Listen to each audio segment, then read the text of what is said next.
ओम शांति। आज हम 2 फरवरी 94 की अव्यक्तवाणी में अव्यक्त बाप दादा की पर्सनल मुलाकात सुनते हैं। Group number 1। अविनाशी अधिकार निश्चित है, इस स्मृति से सदा निश्चिंत रहो। सब बोझ बाप को दे दो। सभी अपने को बाप के वर्षे के अधिकारी आत्माएं अनुभव करते हो। अधिकारी आत्माओं की निशानी क्या होती है? अधिकार का निश्चय और नशा रहता है। यह अविनाशी रूहानी नशा है। तो अधिकार में क्या क्या मिला है उसकी लिस्ट निकालो तो कितनी है? बड़ी लिस्ट है या छोटी लिस्ट है? तो सदैव अपने भिन्न भिन्न प्राप्त अधिकारों को सामने रखो, इमर्ज रूप में लाओ। जितना इमर्ज होगा स्मृति में होगा तो स्मृति की समर्थी आती है। कभी किस अधिकार को याद करो, कभी किस अधिकार को याद करो। वेराइटी है ना। आजकल के मानव को भी वेराइटी में रुचि होती है ना। तो आपके पास कितनी वेराइटी है? बहुत है ना।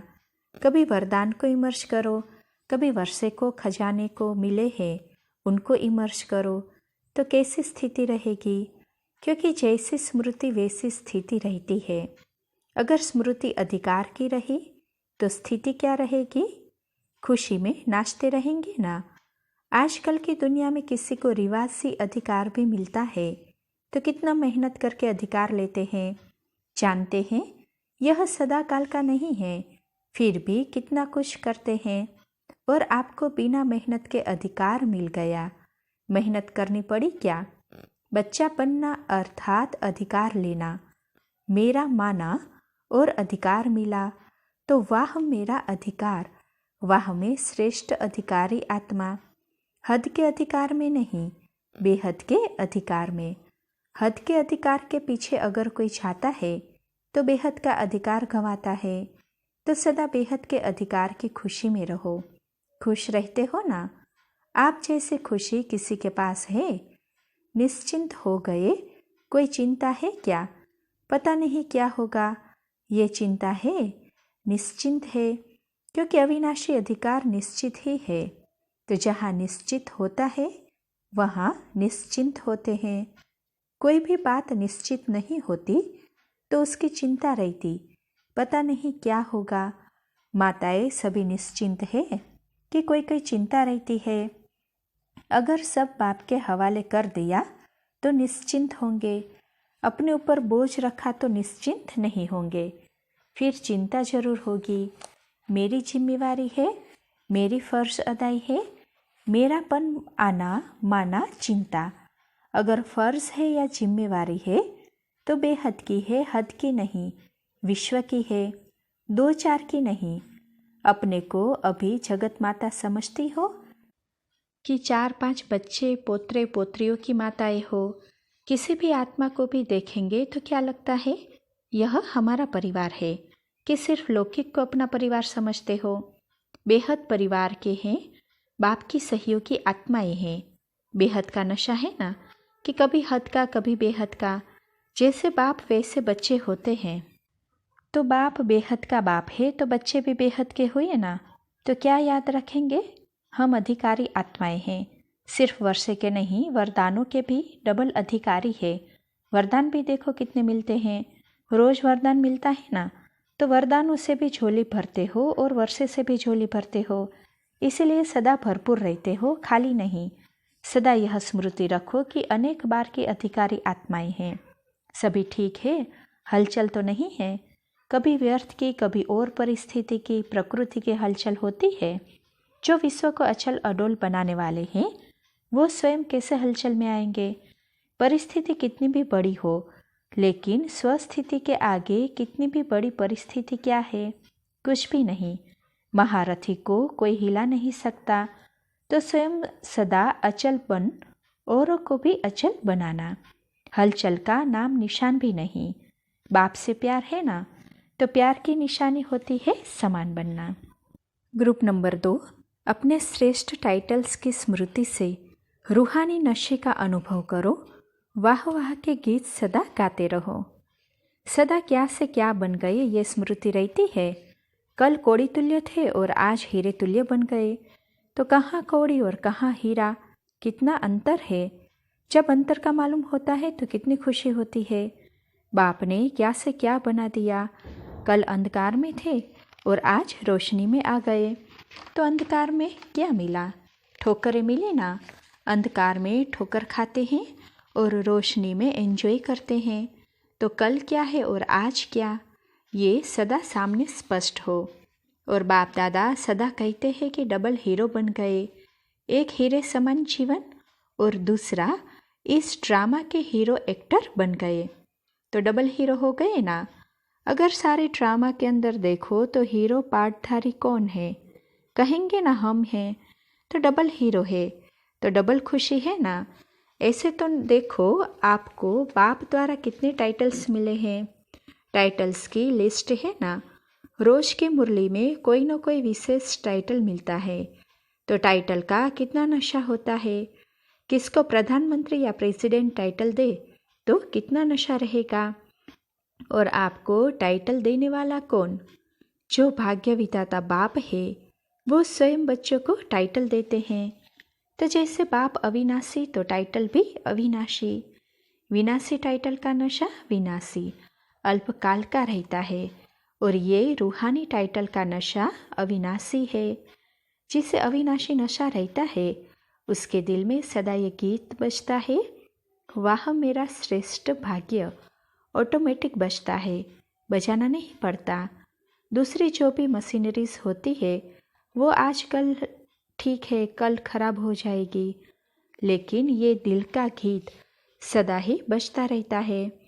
तो ये गीत गाना आता है। कौन सा गीत? वाह मेरा श्रेष्ठ भाग्य। जैसे देह का ऑक्यूपेशन स्वतः याद रहता है। एक बार मालूम पड़ा कि मैं ये हूँ तो भूलता नहीं है। तो मैं श्रेष्ठ आत्मा हूँ, यह अविनाशी ऑक्यूपेशन भी भूलना नहीं चाहिए। ये हर जन्म का ऑक्यूपेशन है। वो एक जन्म का ऑक्यूपेशन होता है। चाहे शरीर बदलेंगे लेकिन आत्मा तो अविनाशी है ना। कोई भी जन्म में आत्मा तो अमर ही है, अविनाशी है। लेकिन इस समय आप विशेष आत्माएं हो। आत्मा तो हो ही, लेकिन विशेष आत्मा हो। अपनी विशेषताएं सदा याद रहती है। तो डबल हीरो हो, साधारण पाठधारी नहीं।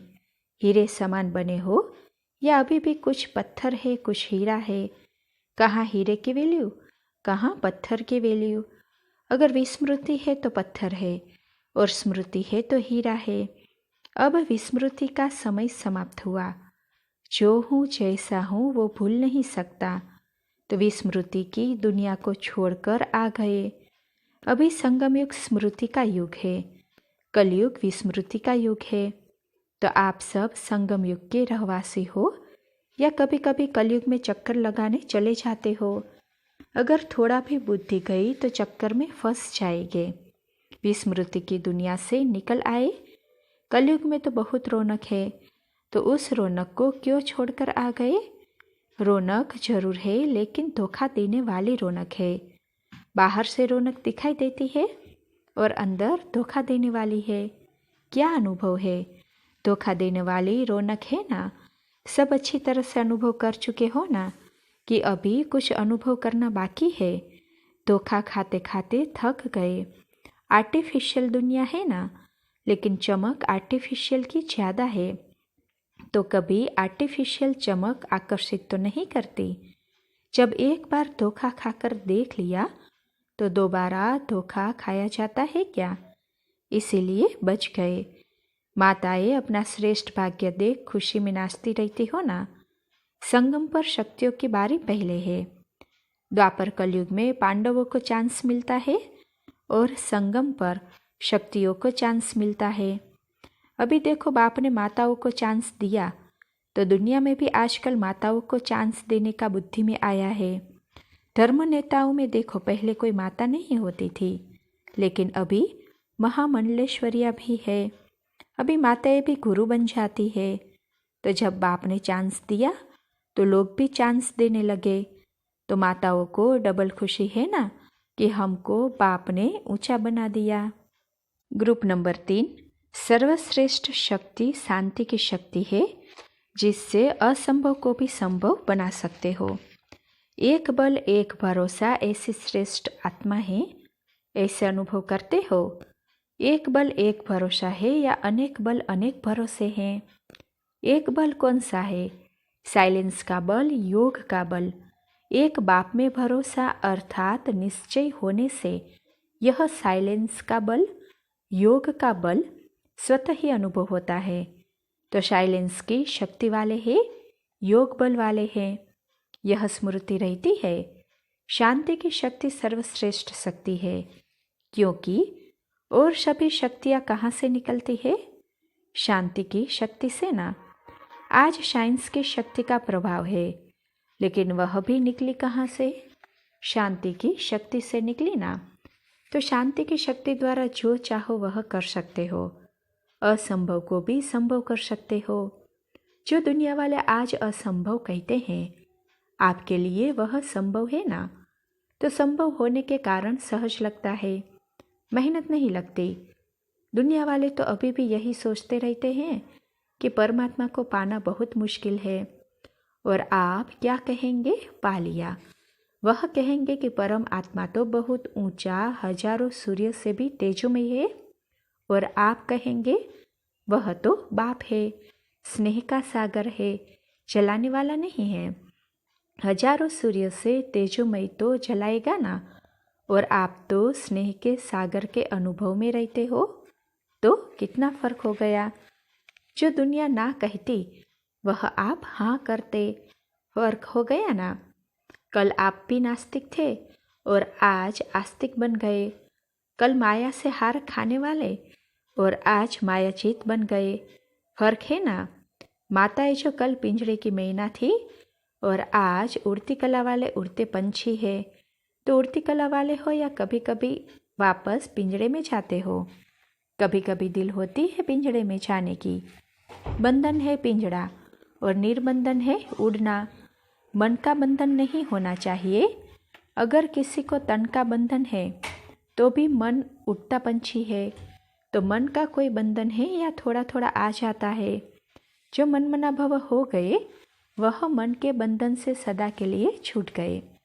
अच्छा, प्रवृत्ति को संभालने का बंधन है, ट्रस्टी होकर संभालते हो। अगर ट्रस्टी है तो निर्बंधन और गृहस्थी है तो बंधन। गृहस्थी माना बोझ, और बोझ वाला कभी उड़ नहीं सकता। तो सब बोझ बाप को दे दिया या सिर्फ थोड़ा एक दो पोतरा रख दिया है? पांडवों ने थोड़ा थोड़ा जेब खर्च रख दिया है, थोड़ा थोड़ा रोब रख दिया, क्रोध रख दिया। यह जेब खर्च है। मेरे को तेरा कर दिया, किया है या थोड़ा थोड़ा मेरा है? ठगी करते हैं ना, मेरा सो मेरा और तेरा भी मेरा। ऐसे ठगी नहीं करते। आधा कल्प तो बहुत ठगत रहते हैं ना। कहना तेरा और मानना मेरा तो ठगी की ना। अभी ठगत नहीं लेकिन बच्चे बन गए। उड़ती कला कितनी प्यारी है। सेकंड में जहाँ चाहो वहाँ पहुँच जाओ। उड़ती कला वाले सेकंड में अपनी स्वीट होम में पहुँच सकते हैं।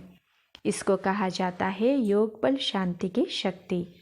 माताओं को नाम ही दिया है शिव शक्तियाँ। तो शक्ति नाम याद आने से स्वतः ही शक्ति आ जाएगी। हम घर की माताएं हैं तो कमज़ोर है, शक्ति है तो शक्तिशाली है। एक बल एक भरोसा अर्थात शक्ता शक्तिशाली। पांडवों को भी सदा शक्तिशाली दिखाते हैं। कल्प कल्प की शक्तियाँ और पांडव सेना वाले हैं, यह स्पष्ट स्मृति है ना। तो हम ही थे, हम ही हैं और सदा हम ही बनेंगे। यह स्मृति स्पष्ट है कि सोचते हो तो याद आता है या सुना है तो समझते हो? नहीं, दिल में वह इमर्ज होना चाहिए, बुद्धि में स्पष्ट होना चाहिए। हाँ, हम ही थे, है और होंगे। जहाँ एक बल एक भरोसा है वहाँ कोई हिला नहीं सकता। ऐसी कोई मायावी शक्ति है कि कमज़ोर है? एक बल एक भरोसे वाली आत्माओं के आगे माया मूर्छित हो जाती है, सरेंडर हो जाती है। सरेंडर हो गई कि कभी कभी झाग जाती है। तो सदा माया जीत, कभी हार कभी जीत वाले नहीं, सदा विजयी। तो यही नशा सदा रहे कि विजय हमारा जन्मसिद्ध अधिकार है। यह रूहानी नशा है ना। इस जन्मसिद्ध अधिकार को कोई छीन नहीं सकता। अच्छा, ग्रुप नंबर 4, मधुबन निवासी बनना अर्थात बेहद सेवा की स्टेज पर आना। मधुबन निवासियों से सबका प्यार है ना? सभी का मधुबन निवासियों से प्यार क्यों है? कारण क्या है? मधुबन निवासियों से सबका प्यार इसीलिए है क्योंकि मधुबन निवासी अर्थात बड़े से बड़े सेवाधारी। मधुबन निवासी होना अर्थात सेवा की स्टेज पर होना। जो भी मधुबन में आए तो सेवा के लिए आए ना। तो बाप दादा भी अपने ऊपर सबसे बड़े से बड़ा टाइटल विश्व सेवाधारी का ही देते हैं। तो मधुबन निवासी अर्थात जितना बाप से प्यार उतना सेवा से प्यार। मधुबन निवासी हर सेकंड सेवा के स्टेज पर रहते हैं। चलते फिरते सेवा ही करते हो ना, एग्जाम्पल हो ना। तो मधुबन निवासी हर एक आत्मा को विशेष आत्मा के रूप में देखती है। मधुबन निवासी अर्थात विशेष आत्मा। संकल्प में भी विशेषता, बोल में भी विशेषता और कर्म में भी विशेषता। कितना महत्व है मधुबन निवासी आत्माओं का, ऐसी स्मृति रहती है। मधुबन को सब फॉलो करते हैं। मधुबन के बाप से प्यार है तो मधुबन निवासियों से भी प्यार है। जैसे मधुबन के बाप की महिमा वैसे मधुबन निवासियों की महिमा है, क्योंकि मधुबन बाप की कर्म भूमि, चरित्र भूमि, सो तपस्वी भूमि है। ऐसे भूमि का अनुभव होता है ना। भूमि का वाइब्रेशन वायुमंडल सहयोग देता है। मधुबन वालों के ऊपर बाप दादा की विशेष ब्लेसिंग है। तो अपने श्रेष्ठ भाग्य को प्रैक्टिकल में अनुभव करते हुए आगे बढ़ रहे हो।